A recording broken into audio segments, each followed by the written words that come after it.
also want to say, in terms of house rules, there are no stupid questions. There are no questions. We really want to engage with you. So please let me know on the chat function, whatever questions that rise up. During our 60 minutes together, it's going to be really appreciated. And I'm going to rely on myself, our panelists, and even our partners to be able to answer your questions for you. And so without further ado, like I said, this program is the result of an amazing partnership with I4C Africa Hub. And with having said that, I'd like to welcome Jambi Wagacha, who's the Regional Program Manager for I4C Africa Hub, to welcome you for today's proceedings and to pretty much say the blessing for today. Thank you so much. Handing over to you, Jambi. Hello, everyone. Thank you, Lusanda, for the wonderful introduction. Hi, everyone. First of all, thank you for the welcoming music. It's good to hear music from Southern Africa. So thank you for that little an introduction to this current session today. So that's wonderful. As Lusanda mentioned, my name is Jambi Wagasha. I'm the Regional Manager for Innovation for Change Africa Hub. Innovation for Change is part of a broader network. We have 7 regional centers across the globe, but we represent the one here in Africa. And we really focus on strengthening civil society organizations across the region. We focus on strengthening, protecting, and respecting civil society space. And we look for innovative ways of doing that. And one of the ways that we do that is really partnering with organizations that already specialize in civil society issues and who also are looking for innovative ways of combating the restrictions placed on civil society organizations today. There are many. There are even more amidst this COVID-19 pandemic time that we're currently living in. And it's great to be partnering back with the DFF, the Dream Factory Foundation. They were one of our winners of the Social Innovation Challenge in 2018. They were given some seed funding amidst 4 other organizations because their innovative idea was so amazing. It really brought attention to some of the areas and civic space in Southern Africa that we really need to pay attention to. And they got a bit of seed funding from our organization and were able to scale up some of their ideas since 2018. And they've really done some wonderful work, which I'm sure Lusanda will speak more about.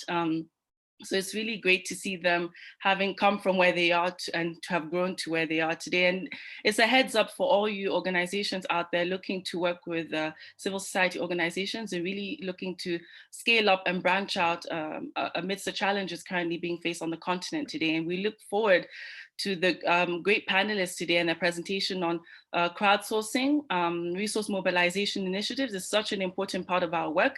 We need to think about how to be sustainable. Sustainability is what drives innovation and really drives our desire and our need to be present and to continue to address some of the civil society issues that we continue to face on a daily basis, not just here in Kenya, where I am based and some of my team members, but across the continent as well. So I'm looking forward to all of the presentations and to hearing from everyone. And Lusanda, thank you so much for participating with Innovation for Change Africa Hub once again, and for being a facilitator today. It's really great to see your face and to see you after such a long time, and we look forward to today. So over to you, Lusanda.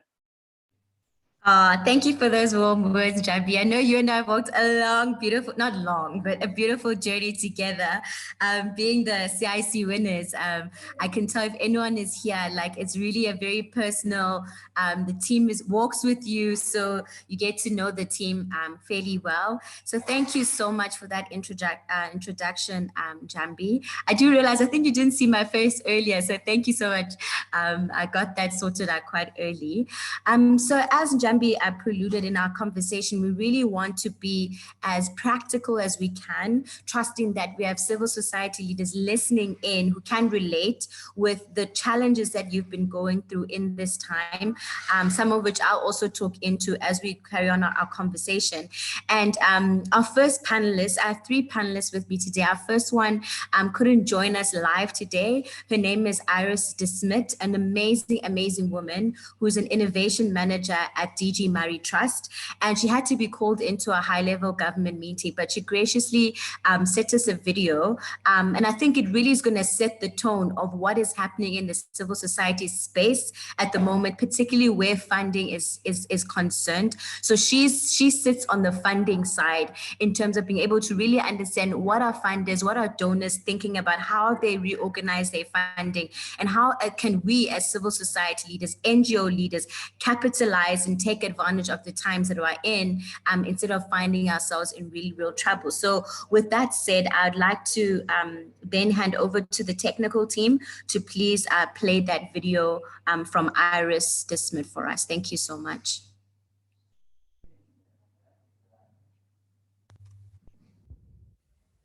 Good afternoon, and thank you very much for this opportunity to contribute to this conversation and reflect on the different funding strategies that social purpose actors can leverage to navigate this time and beyond.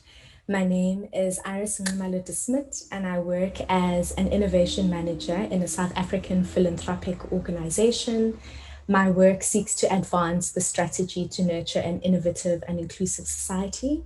And in the context of COVID recovery, it seeks to strengthen the adaptive capacity of civil society to navigate and leverage a changing funding landscape.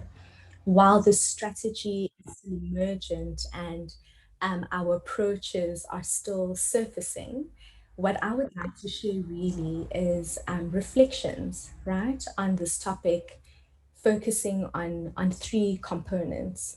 Firstly, to reflect on the funding landscape and how it has been impacted by COVID-19, to also reflect on what has been prioritized by leveraging funding surveys that illuminate what is being prioritized in the short term all the way through to the long term, and to surface instances of positive deviance in order to illuminate the strategies that social purpose actors and funders are leveraging to position themselves for a changing funding landscape. In reflecting on this funding landscape, I think for me, the most pertinent reflection has been this great paradoxes that exist at the moment, where despite increases in global wealth, global inequality is worsening, and there is a sense that the funding needs of social actors far outstrip the ability of traditional funders to meet them. These paradoxes are further exacerbated by the socioeconomic impact of COVID-19, as demonstrated by the increased demand for civil society's activism, innovation, advocacy, and service provision in the context of decreased funding. Within the public sector in particular, this sense of decreased funding is amplified by the context of fiscal consolidation and austerity measures that narrow the scope for realizing and working towards a just and inclusive recovery.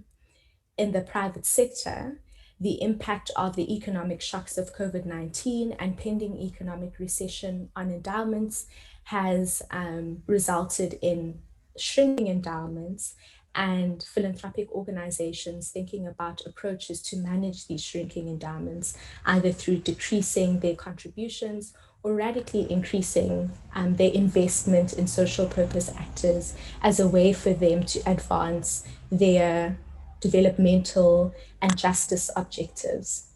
However, when the pandemic emerged and the need for relief became evident, there was significant momentum to redirect funding for emergency response and recovery efforts. While this redirection made a significant impact on emergency relief, many organizations whose work did not fall into this category were adversely affected. A survey that was conducted by Nation Builder on the impact of COVID-19 on the nonprofit organization sector in South Africa revealed that of the 717 organizations who responded to the survey, 61% had decreased staff, 62% had decreased funding, and 61% had stated that project and overhead costs had increased exponentially due to the demand of their services during various iterations of lockdown measures. What was interesting to also note in that report was that 22% of the organizations surveyed had leveraged increased funding, and 25% of them had also noticed increases in staff. During the latter parts of my presentation, I will focus on this pool of respondents, which I referred to earlier as cases of positive deviance. We also witnessed a form of collaborative philanthropy, which was characterized by a rapid pooling of funds and harmonization of funding strategies to support relief and recovery efforts all over the world. Two examples that are top of mind are the COVID-19 Action Fund for Africa and the range of solidarity and emergency response funds that were established to bolster responses to COVID-19 and its socioeconomic impacts. Dahlberg's study on philanthropy in an era of COVID-19 revealed that 55% of foundation leaders surveyed across 6 continents increased the share of their endowments dispersed to provide funding to social actors and pooled funds in response to COVID-19, despite shrinking endowments. It further indicated changing funding practices to support rapid response, including reimagining grant applications and processes, loosening spending restrictions, renegotiating timelines, providing top-up grants, and speeding up processing timelines. However, as forms of the new normal are being consolidated, slight windows of opportunity begin to narrow. And our role as public innovators within this context is to continuously hold space for the expansion of possibilities for social justice, for equity, for development, and for a just recovery. In the short term, funders surveyed in Dahlberg's study indicated a focus on prioritizing investments in the health response to COVID-19, social justice efforts, and supporting economic relief, right, and recovery. In the long term, emphasis was based on strengthening systems through economic support and restructuring.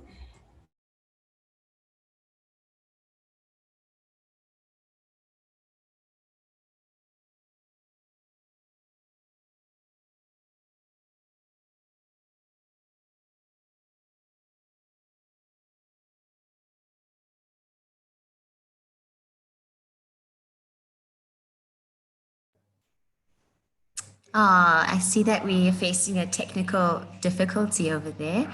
I think if we're able to start the video, continue with the video, the team will let me know.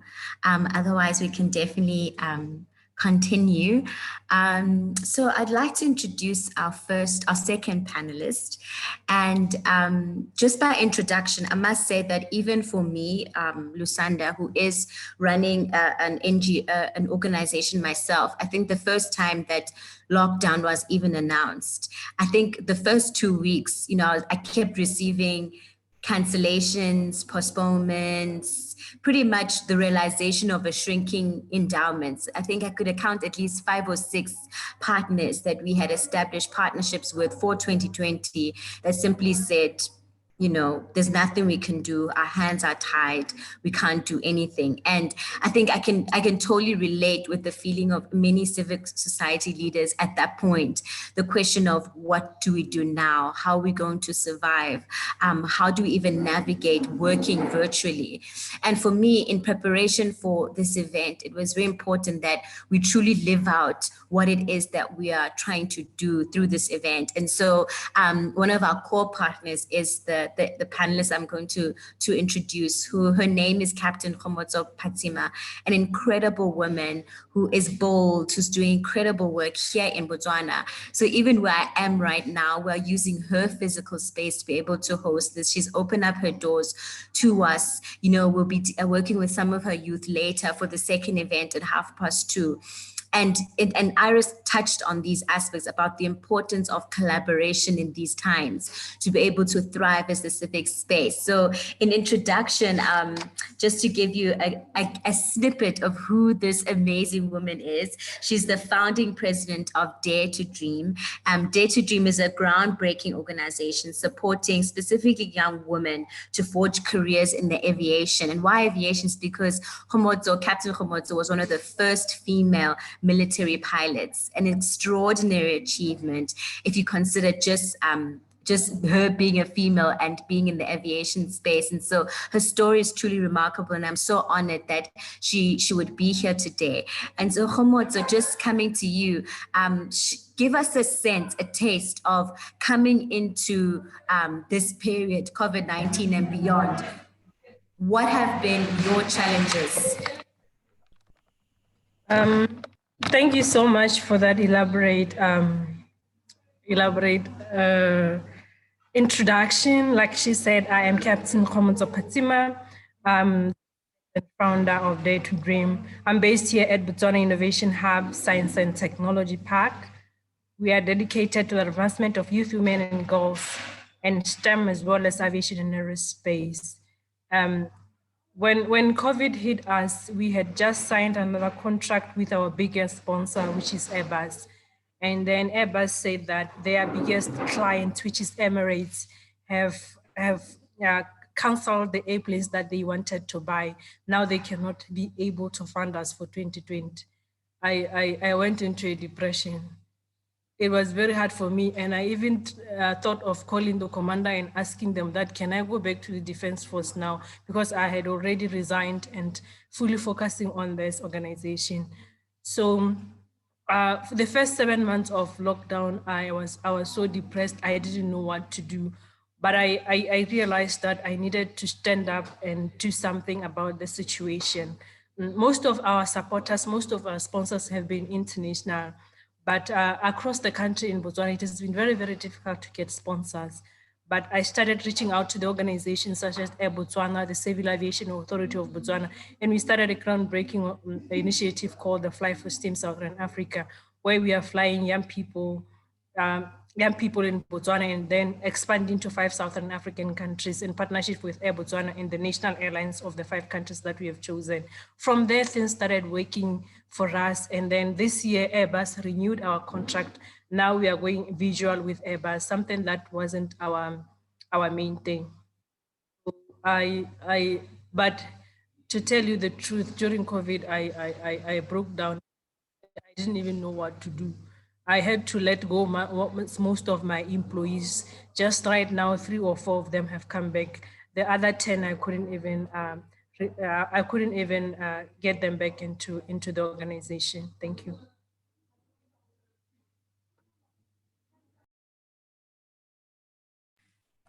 Thank you so much, Kgomotso. So like I said, Kgomotso and I are in the same space just because we really just want to live this topic and not just talk about it, but saying that we're here together, we're binding together. And that's the thing that I believe is one of the key factors in these times. And so we're going to just be navigating the technology together.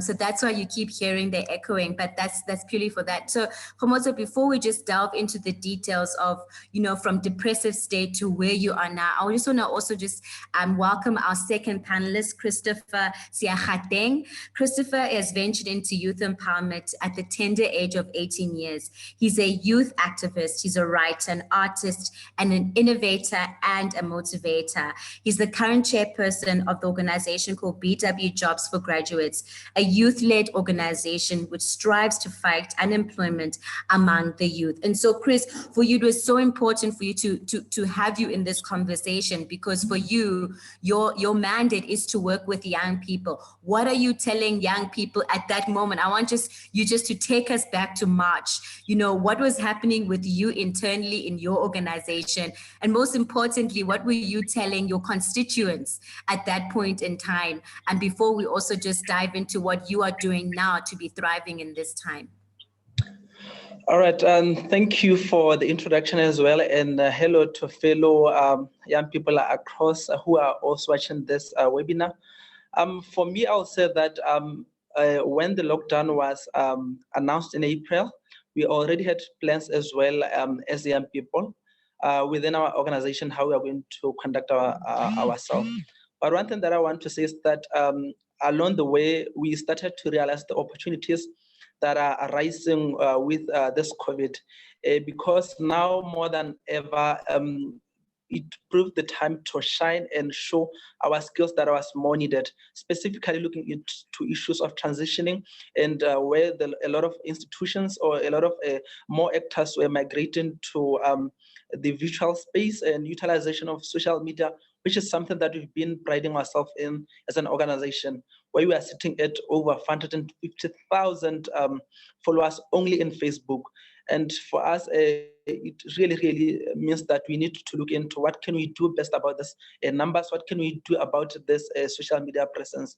One other thing that I will say that we focused on as the organization was to learn to leverage on other existing networks that are there. I mean, it gave us time to reflect, see where our shortfalls are, and also to learn. And I'm talking about having to look into other different platforms where they are freely assisting NGO. And this is the time where most people were having free time or are having free time or having reduced time working from home. So I'll just touch on issues like we managed to develop a social media presence, in the sense that creating a website, which is something that we've been postponing. And now then we could identify potential partners who can assist us in doing that, and also just all other online merchandise that can make sure that we reach out to other people, which is a golden opportunity that we're still leveraging on to say, where can we piggyback in terms of accessing people who are willing to assist freely, who have enough time to say, let's look what you are doing, let's look into your documents, can we properly write it in the manner that other potential funders, supporters can do. The other thing that which can I say there are a lot of opportunity is that most people are now relying on accessing social media. Now it calls for a vacuum of content production. And the question was, as somebody who has identified themselves into youth employability, what content can we develop and give to people to consume, either in terms of videos, either in terms of writing down, either in terms of designing things that people can consume. And we'll all agree that we spend too much time online looking for something to keep ourselves busy, whether formal or in terms of leisure time. So this is where I would say there are other opportunity to do. It also would like to dive into the point of expanding our horizons beyond our geographical areas, where you look into other partnering or other organizations that are doing similar things with you in different countries. This means that reading a lot, sending out a lot of emails so that you can see whether there are possible partnerships, whether monetary, whether for long term, whether in future that you can embark into a partnership that may arise. So it took a lot of introspection that we are following into that. So in terms of advising other fellow, whether a young person, whether a young person who's running an organization or institution, I would say that during this time, there's a lot of opportunity that we can dive in, especially looking into what skills or what services are we rendering. Perfect time to perfect it, perfect time to shine about it, and show others that this is something that you may reconsider working with. This is something that you may take your brand to associate with, because I possess the skills that may be needed to align with your mandate as a potential funder. Oh, I love that viewpoint, because, it has been said that 2021 is the year of the giggers. And giggers are truly the young population, because they're the ones who know technology, they know how to be tech savvy, and most of these opportunities are online. And so just before I come back to you again, Christopher, so Kgomotso, Captain, Kgomotso spoke about a term, he said, expanding our horizons. And I'll say pivoting. So for you, Kgomotso, how, I know you have pivoted a lot this year. Can you share with us those initiatives that you've been doing to pivot, to at least be able to bring 3 of your employees back? Yeah, thank you so much, Lisanda. That's a very inspirational message, Christopher. I have been following your work. You are doing amazing things. we managed to look into our country and see which organizations we can work on. And I've realized that collaboration is one of the most important things that can help us as young people, collaborating with other organizations and so that we can help each other in this work. So I started an initiative called the Fly for STEAM. I reached out to Air Botswana, to the Civil Aviation Authority. We've been flying students and giving them entrepreneurial and leadership master classes. We have partnered with FNB Foundation, which gives them the financial background. So I've been partnering with other organizations like the Cricket Tuition, as well as this Hands. So we've been bringing all these organizations together so that we can impact as many young people as possible. For now, I think I've flown close to 400 students. And last weekend, we were flying around 70 other young students.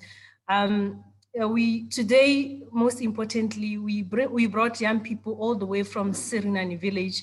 It's one of the rural places that is very, very hard hit by poverty.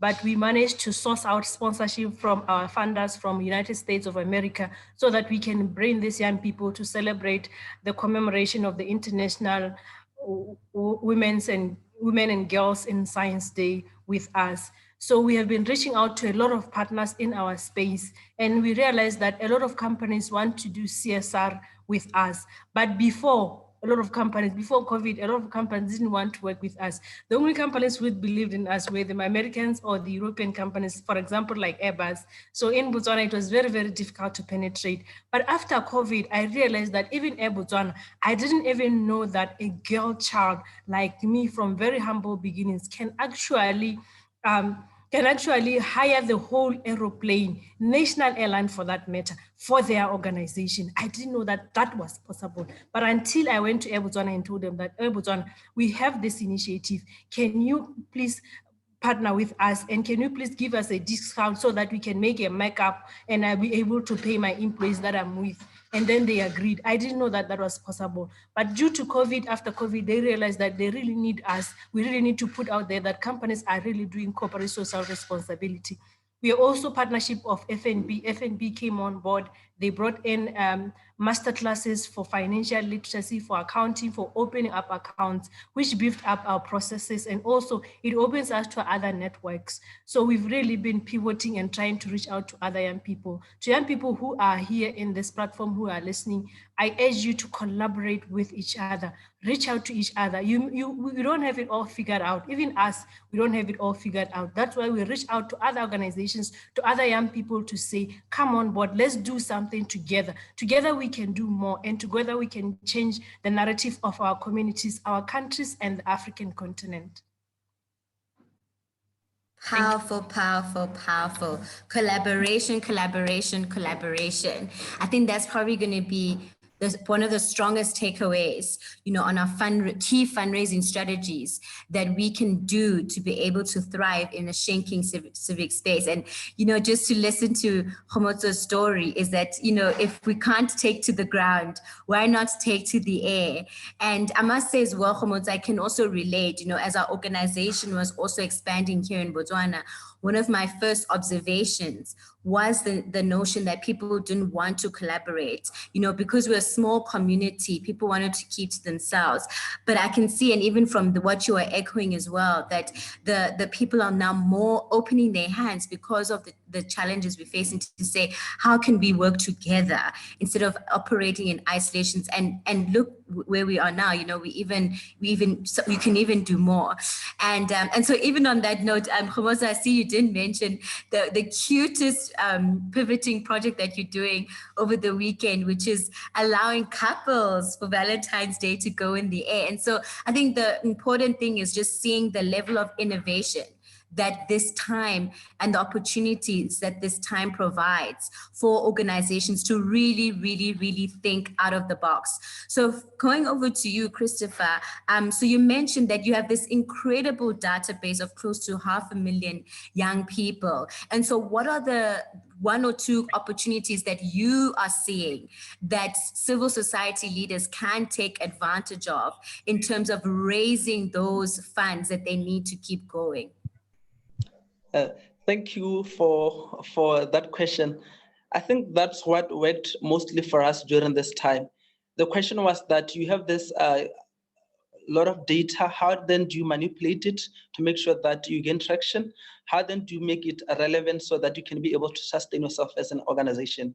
And we just had to sit around as a team and see where we can make sure that we gain a lot of traction out of it. So the first point was that we have other different actors who are willing to reach out to young people which we housed within our database.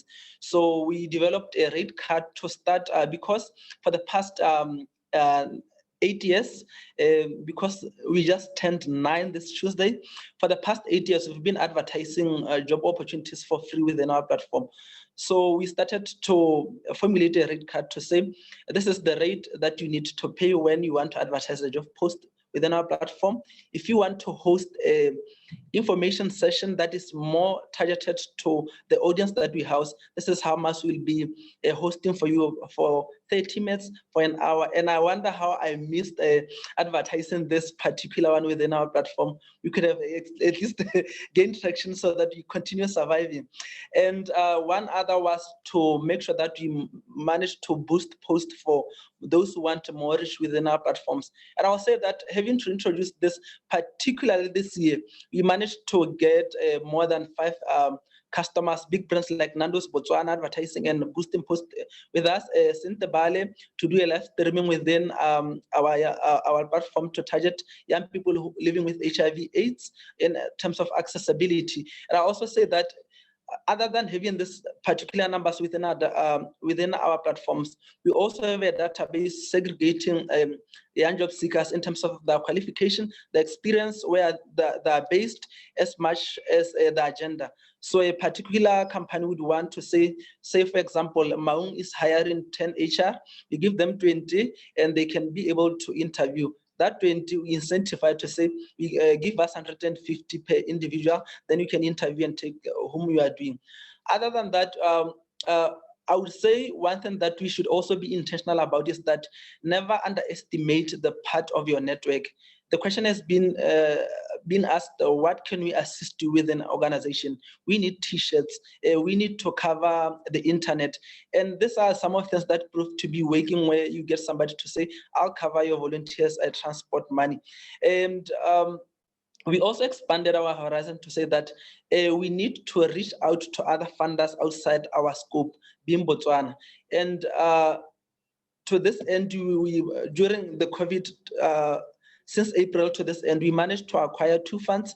The other one with the National Youth Council to carry a 6 weeks training online for young job seekers. The other one which we are currently implementing is through Y Plus Voice Fund, where we are targeting adolescent girls and young women who are unemployed on accessing sexual and reproductive health rights, ending on 28 February. So in terms of financial wise navigating, I would say that we managed to capitalize on what we've been sitting on, which I would say is a gold mine. And this has proved to show more opportunities. One being that we also want to reach out to where we cannot bring people into Gaborone, because mostly we are centered around Gaborone and the villages, in the fact that one of the things that we suffer as NGOs, which are self-funded, we cannot move to other areas because of administrative. But now we are starting to reach out to establish ambassadors.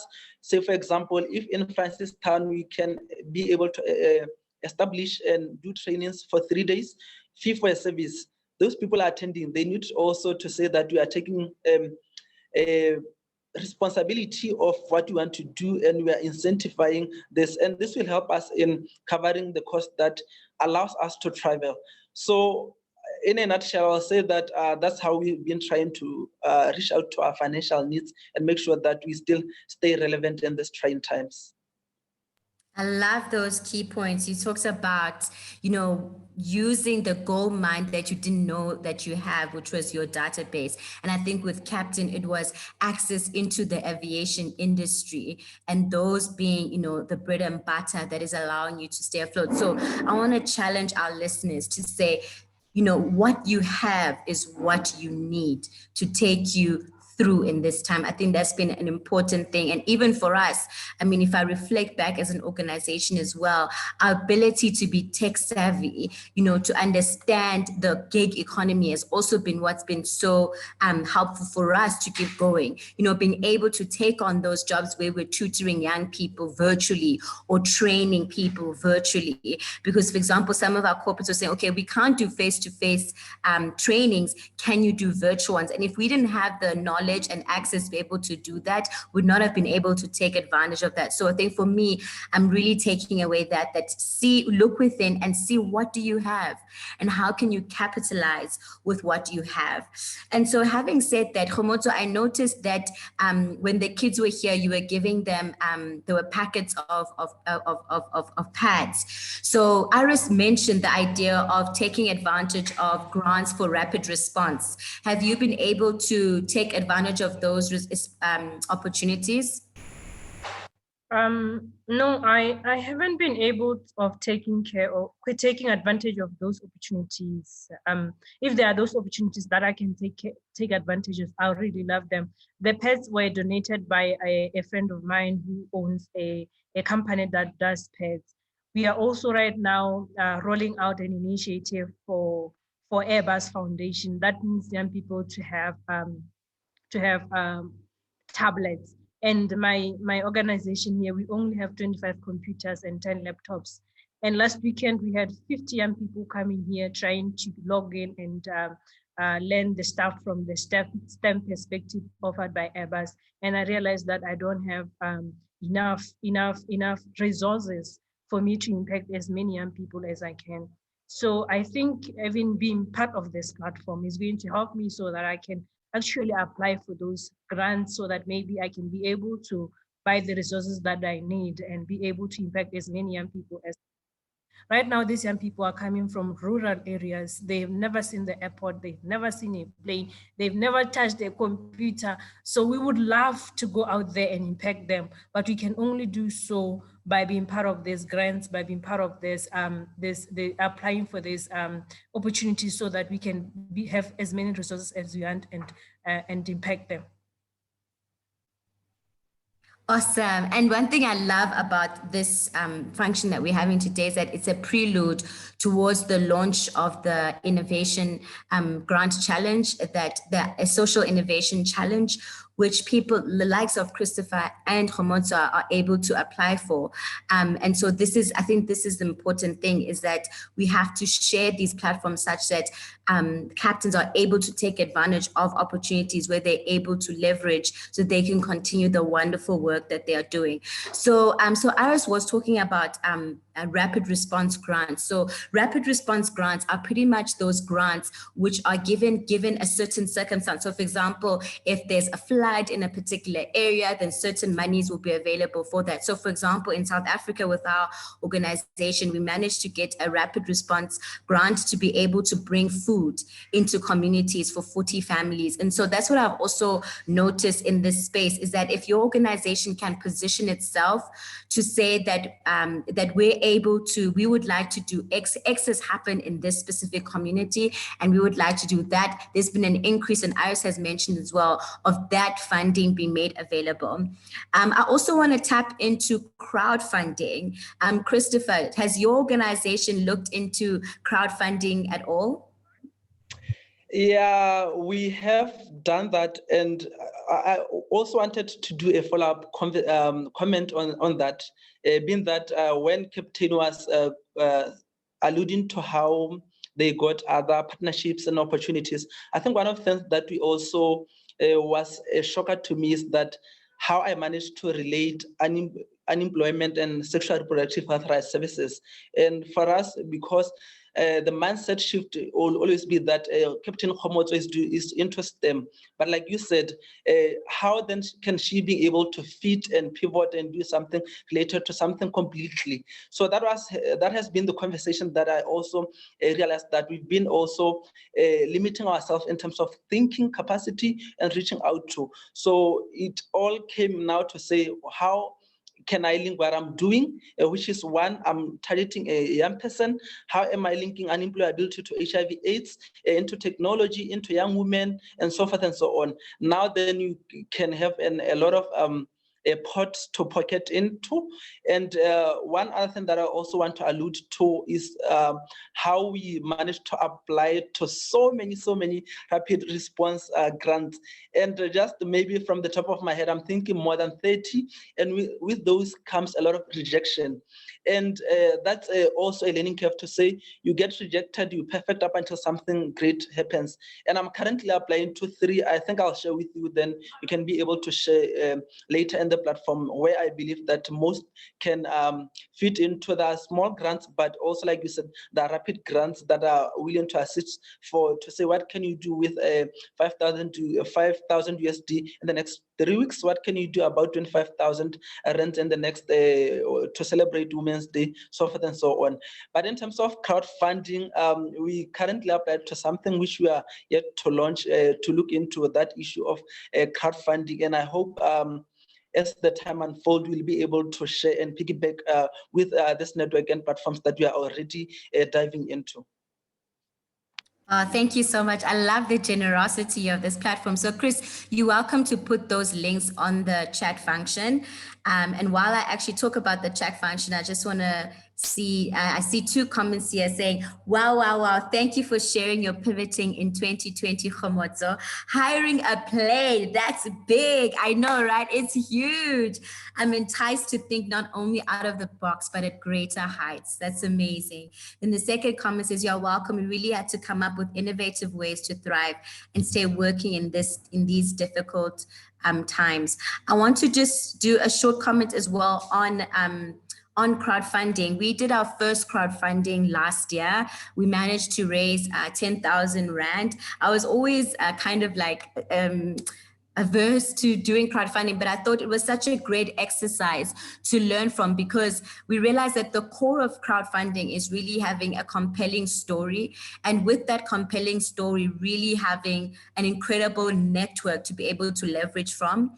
And I noticed that your Americas, Captain, you mentioned this, that you were getting a lot of support from your Americas, your Europes were the ones that were, they would give you $50, which would make a big difference. But I think what it also says, which is another opportunity that we can get, we can tap into as civil society leaders, is our networks.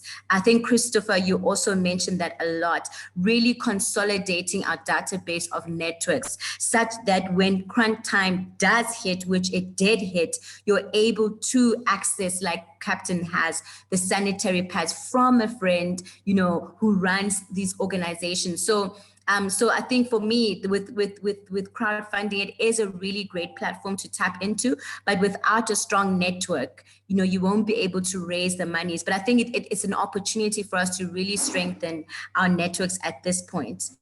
I see a question that says, have you guys ever found that as an NPO owner, you have to often use your personal funds to fulfill business needs as NPO funds run dry? And before I also answer that, thank you so much. Chris has already posted the one link for the call for expression of interest. Thank you so much for that. Yes, yes. I think it started for me. I'll answer it and then I'll give Christopher and Captain the opportunity to answer it as well. When we started as an organization, we realized a lot of the funds to just kickstart was coming from us as partners. And then when COVID hit as well, even during, especially I think as a leader in an organization, you really carry your team through. And when your team suffers, you suffer. And I think you can't consider yourself to be a leader if you don't think about and put yourselves in the personal shoes of your team. And so for me personally, I know I've had to, whatever work that I've had, put that back into the organization. And to be honest, it's not a massive sacrifice. It's an honor, it's a privilege, because when you have an incredible team like I do, it makes it worth it. And no organization is an organization without its people. So Captain, can you answer that question? How's that journey been for you? That's actually very, very true, because I too have a team of amazing young people who are leading the organization. And sometimes I have to go deeper into my pocket. I must say that when I was still in the military, I didn't feel like I was spending a lot of money. But after stopping the military, then I realized that all my training, all my savings, everything is going into the organization. And then at times we went very, very dry, like she said. But you have to keep going. You shouldn't lose hope. Someday, sometime you'll find sponsorship. I just want to talk about crowdfunding, and then the ability for us to tell a compelling story. Make sure that you don't be ashamed of where you come from. Right now, we have done a crowdfunding for GoFundMe for our Fly for STEAM Southern African initiative. We are asking for $50,000 so that we can fly across 5 Southern African countries and impact 10,000 young girls. So we, with the help of our support from America, they came here and then they did a very compelling story. I even took them to the village where I grew up, where I used to go barefoot to school. All those things, I put them in the video because people want to connect with you. So make sure that as young people, when leading this organization, you tell your story, you go as deep as you want so that people can connect with you. And once they connect with your story, they can be able to fund you. Wow, wow, wow. Thank you so much. I love that. Do not be ashamed of your story. Tell your story because people want to connect with your story. And I'm also proud to say that I've pledged my commitment to the STEAM program with Captain on the South African front. So Captain, looking forward to be able to work with you on that. Chris, tell us, what has been your journey in terms of tapping into your pockets to keep your organization stay alive? Because in 2012, we co-founded this organization with a couple of other few young people. And I will say it also more than losing your money. It's more than, I think Kgomotso's story is more relatable. At one point, she had to quit and focus on the organization because one, she wanted to see her vision being driven very well and give her time to. And this is something that happened to me 3 years ago, because this month, 28 February, it will be my 3 years without working, but because I took a leeway to say that I want to quit my work and focus fully on the organization and build the brand that I also want to sustain and leave a legacy within my community. And it's more than also losing some of people who are around you who don't understand your vision, who doesn't want to follow what you do or maybe drag you a little bit. In terms of monetary, I will relate. The first year, I saved enough to sustain me for 1 year, 6 months. Little did I know that I didn't save enough to sustain me on personal capacity, but also to build the organization to be where it is. So I would say it's more relatable, and do your research very wise, and to say that if you are willing to quit, because I understand others are running this organization, also have in their full time. If you want to quit, make sure that you've done your groundwork very well, and don't be afraid to take that particular risk. Because for me now, even though I don't have a sustainable monthly income, but the fulfillment, the reward that comes with it is more than greater in terms of personal growth, in terms of more impact in lives.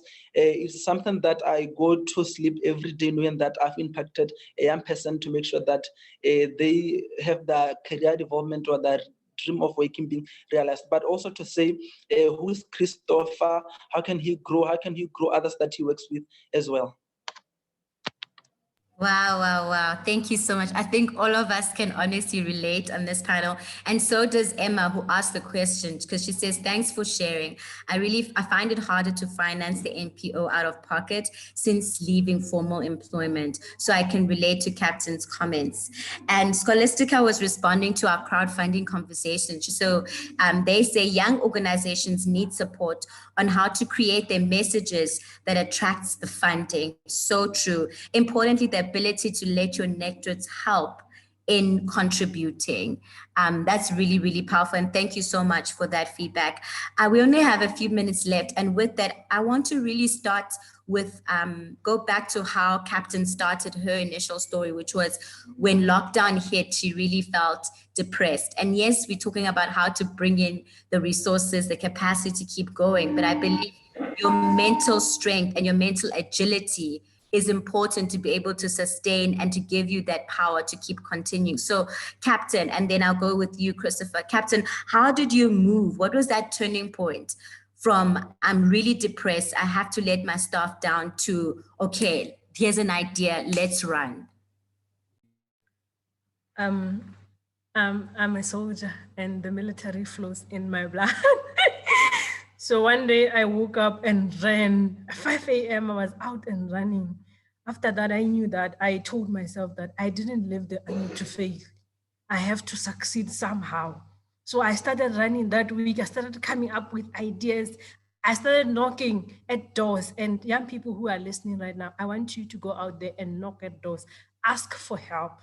There will be doors who will be closed on your faces. But if one door just open, just one, make sure that you go in and hit hard and be very, very disciplined and make sure that you deliver. So I did that. So I made sure that the one door that opened, I delivered in it.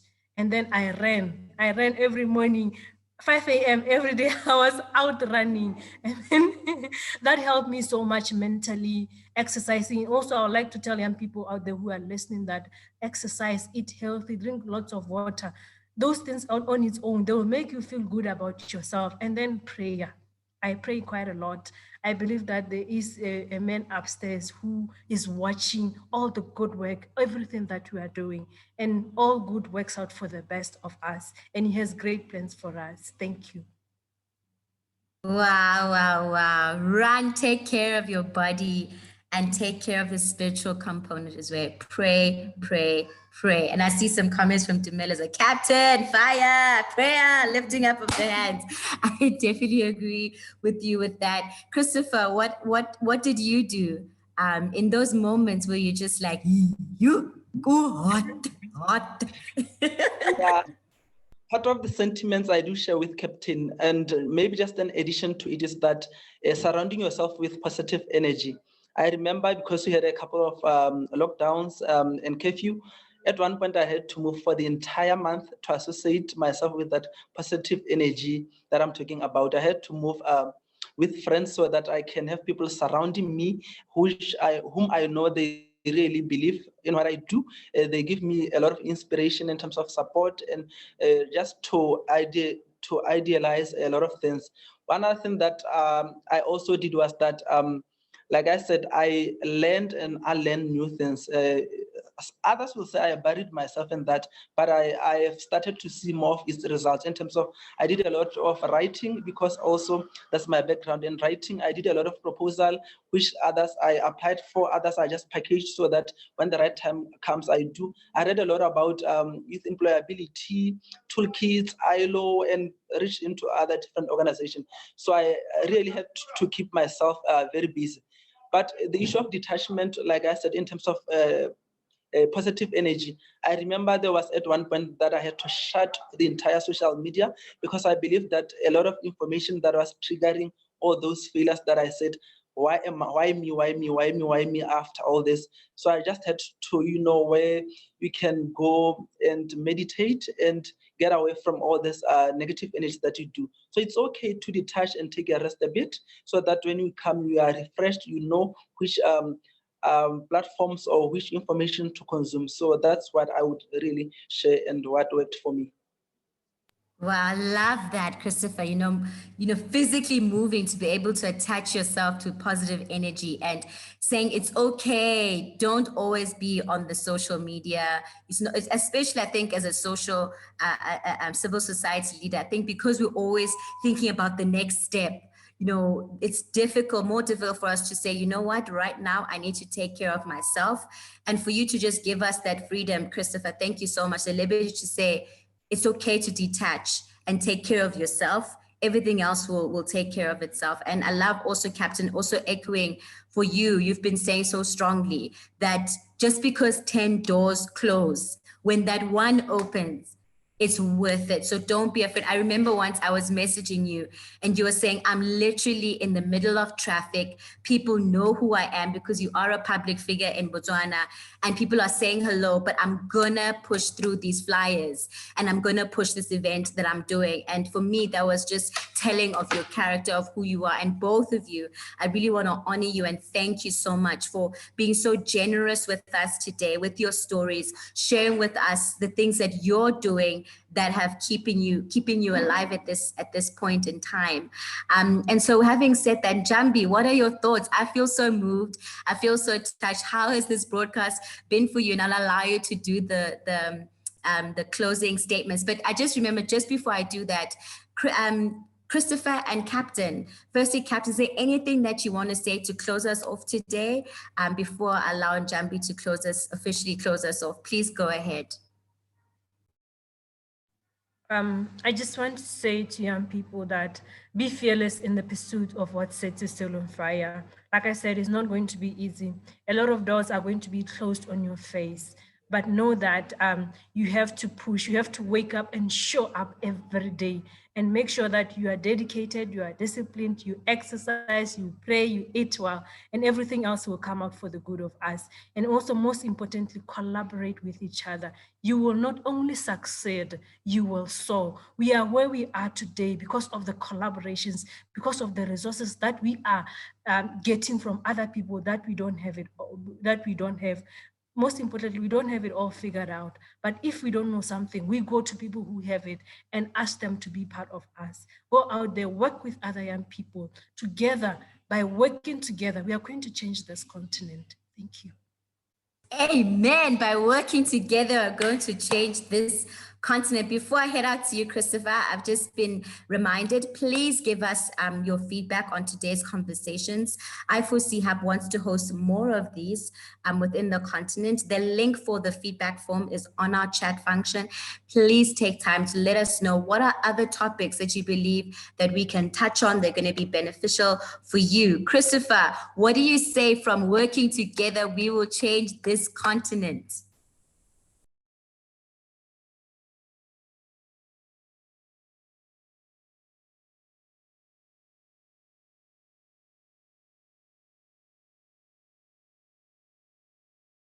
All right, I just want to give Christopher a chance there, but please, so this is the post survey to let us know about this event. We'd really love your feedback. We appreciate it. I'm just going to read the last few comments that I'm seeing here from Aviwe. Exercise and pray. Okay, I've got it.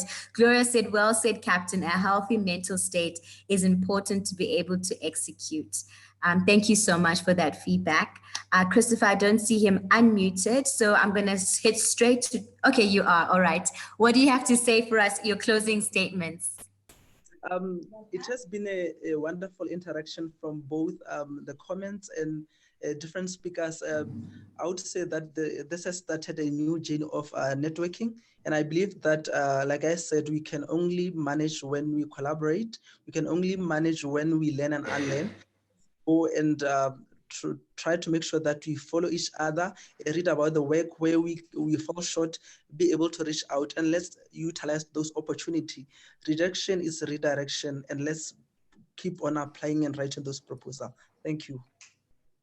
Sure, you've got the lingo, hey? Let's learn and unlearn. Rejection is redirection. Wow, Christopher, boom. Beautiful, thank you so much. Njambi, what do you have to say for us? How has the conversation been? And I'll hand over to you now to close us off. Thank you, Lusanda, for your excellent facilitation.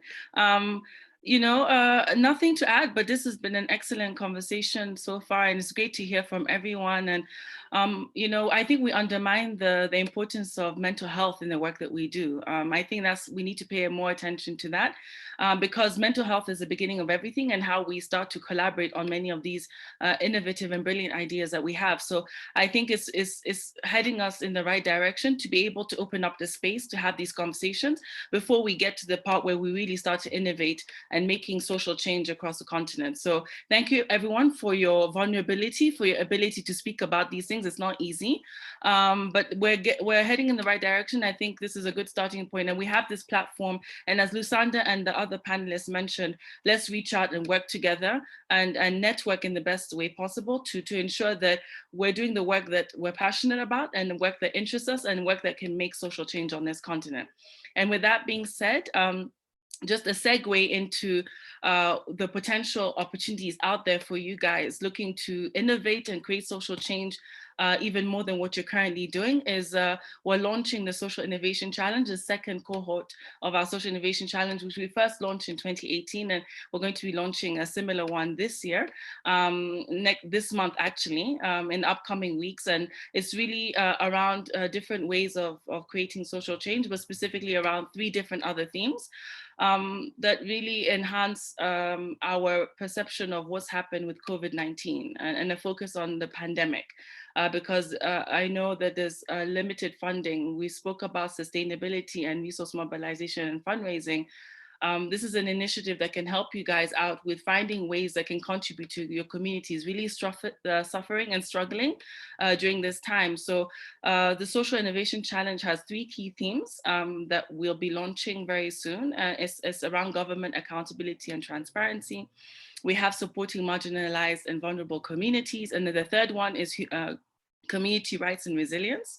And these are all related to COVID-19 responses. So what response can you come up with in your community that can help to solve a problem?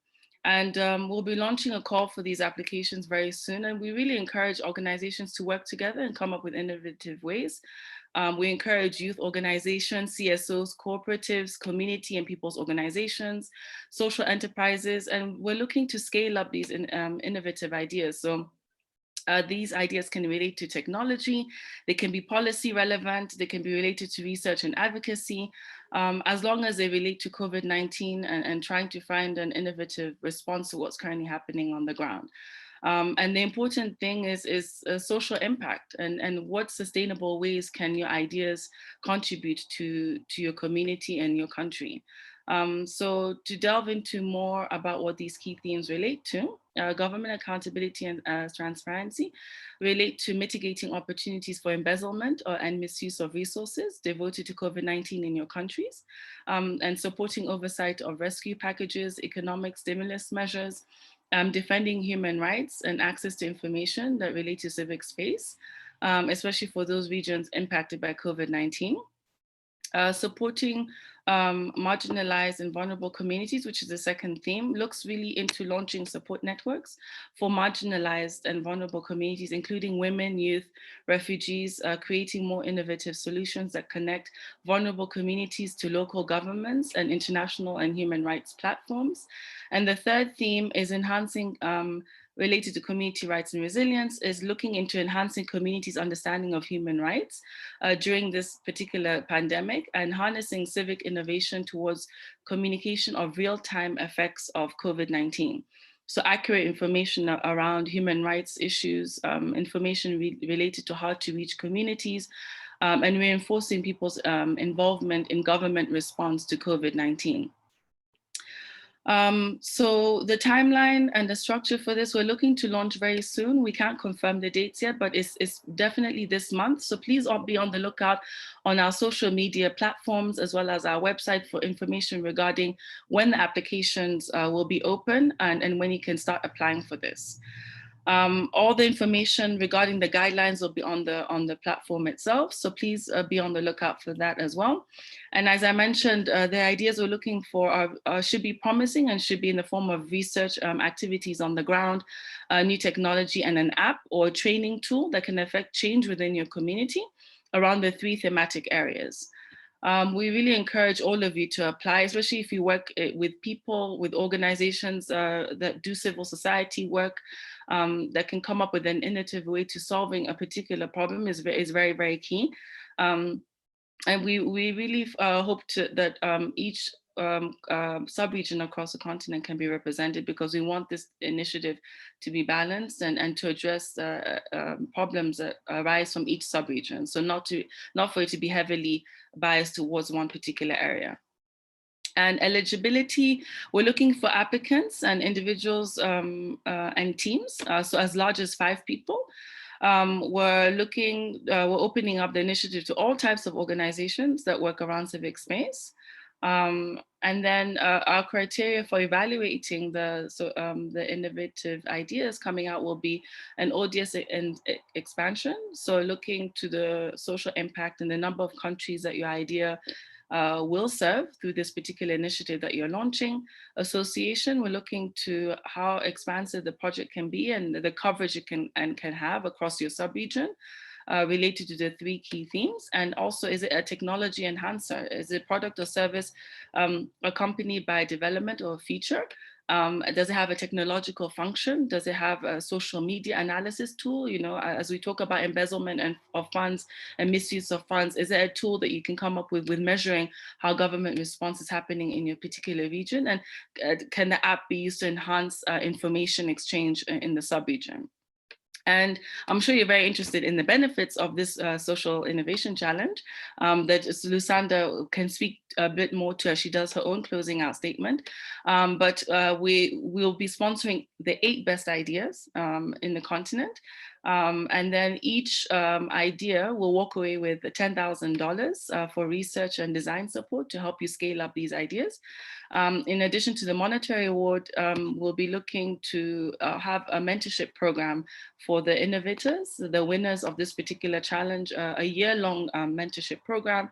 They'll be working very closely with the Africa Hub Innovation for Change partners as well. We'll be conducting a learning and evaluation lab for the grantees to really build their capacity and help scale up the ideas. We'll have a community of practice kind of group that will facilitate that. And then these will be a platform for the winners to capture learnings and best practices, to prototype their strategies, and to create like a multimedia exhibition of the projects that they will showcase where the innovations came from and the outcomes and impacts of that. So that's it from me right now, but it's a very exciting initiative. I really hope all of you gain interest and look out for all the information accessible on our social media platforms and apply and apply and apply. Networking and partnerships is what makes us thrive and really ensures that we make social change happen on this continent. So please be on the lookout. This is an opportunity for all of you to really contribute to the change and address the necessary challenges during this very troubling pandemic. So thank you very much. Over to you, Lusanda. Thank you so much, Njambi.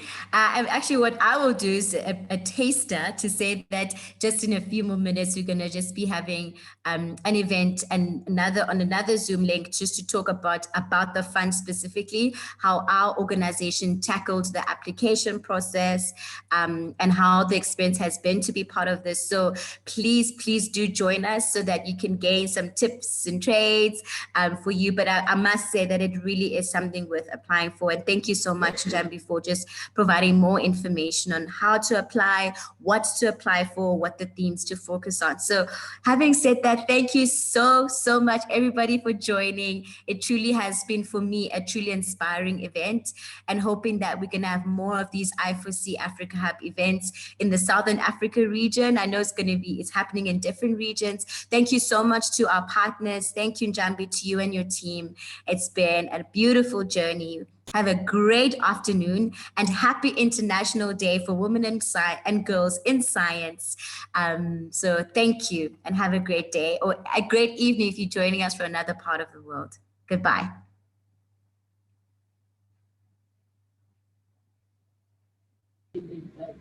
Bye. Bye, everyone. Bye, everyone. See you in the next. Great, understand.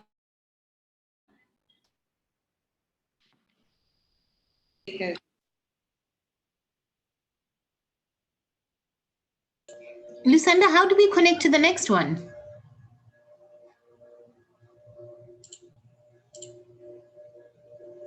Is Lusanda gone?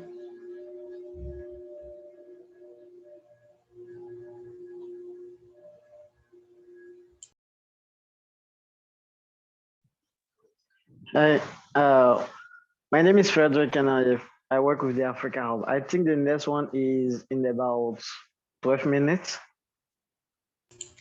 Okay. Do you have you registered for it? Is there a link to connect to it? No, it will not be on this one. It will be on another link. So the links are different.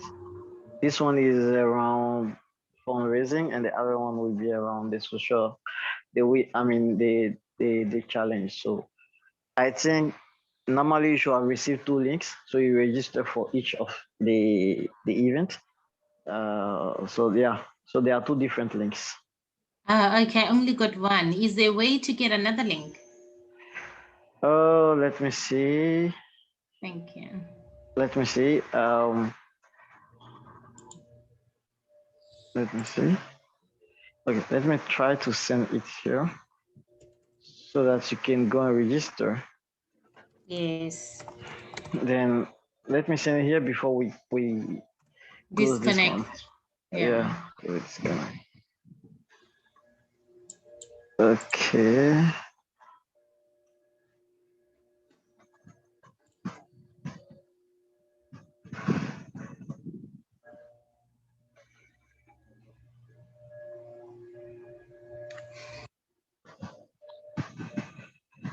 Please check in the chat box. Fantastic. I've just got it now. I'm clicking on it. I hope you have all filled the survey, the link which was sent. Yes, I got it. I got it, Frederick. Thank you so much. Okay. I'll see you shortly. Okay, see you. Okay, Bye, everyone. Bye, everyone.